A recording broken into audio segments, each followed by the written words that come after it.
This is When Science Speaks, a new web series profiling innovative and interesting people working in science and technical fields, from academia to industry to the nonprofit world. We explore how to be a powerhouse advocate for science and your research, how to advance your career in meaningful ways that make you happy, and how to push back on the ongoing assault on science and other related issues of interest happening in the world.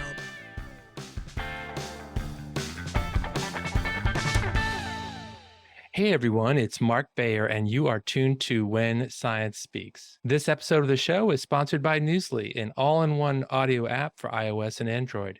Newsly picks up the trending articles on the web on the topics you choose and reads them to you in a natural human voice. Newsly makes the entire web listenable, all in one place. Browse articles from your topics and start playing, including podcasts and digital radio. You can download and use Newsly for free at newsly.me or from the link included in the show notes accompanying this episode. Use promo code SC1SPEAKS, that's SC1SPEAKS, and receive a 1-month free premium subscription. Stop scrolling, start listening. Newsly. Welcome to this special episode of the show. I'm going to share some key learnings you can apply right away to your communication style and approach. The first comes from Chris Anderson, who runs TED, the nonprofit that shares ideas worth spreading in the form of short TED Talks. Chris explains the 4 guidelines for creating a powerful, engaging presentation drawn from the tens of thousands of TED Talks to date. The first one, limit your talk to one major idea. Share examples and make it vivid. The idea is the through line running through your entire talk. Give listeners a reason to care. Trigger listeners' curiosity. Questioning a commonly held belief can help. And the third, build your idea with familiar concepts your audience already understands. Metaphors can link the familiar to your new idea. And the last one, make your idea worth sharing. Ask yourself who the idea benefits. Does it have the potential to change the way others think? Or act? My editorial comments on Chris's points.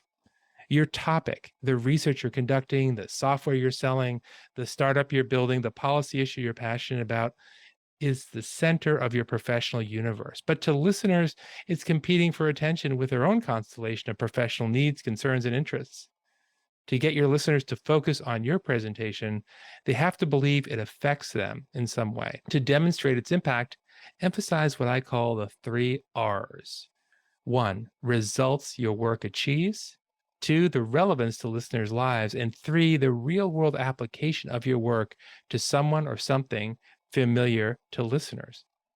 I like to say, to get through, don't make it about you. The second learning I want to share is about the way you present your topic. First, it's the impact on listeners that needs to be a prime goal of your presentation.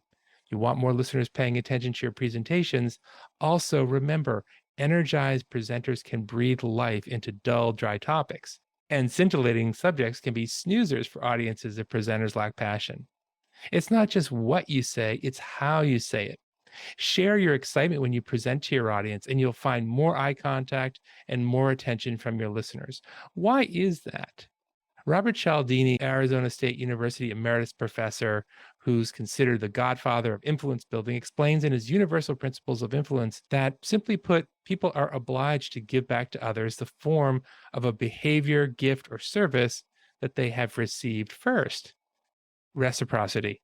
Give energy, get back engagement. But how can you be full of energy when you're nervous? It may be easier than you think. Harvard Business School professor Alison Wood Brooks has studied similarities between the biochemical reactions triggered by anxiety and excitement, both of which are arousal emotions. Similarities between anxiety and excitement make it easier to go from anxiety to excitement than anxiety to calmness. So don't try to calm down.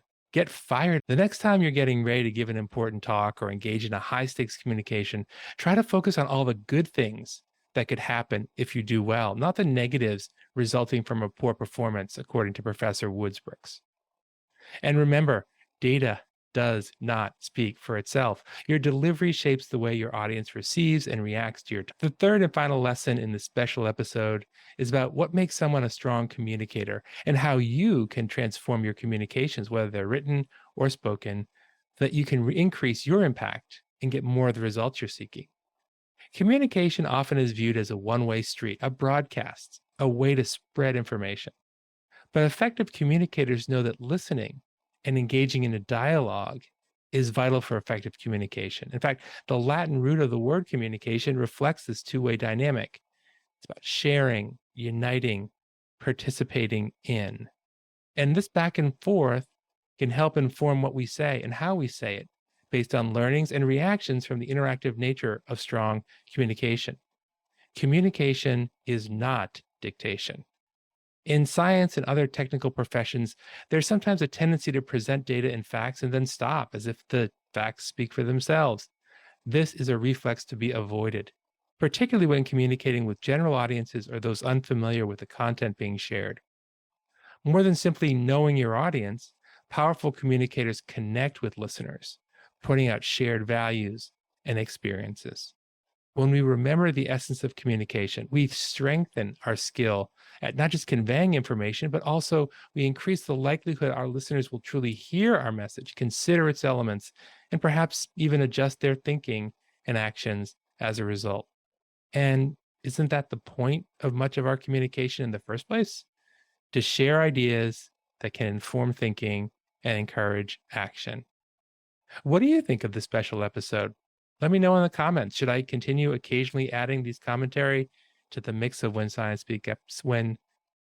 Should I continue occasionally adding these types of commentaries to the mix of When Science Speaks episodes?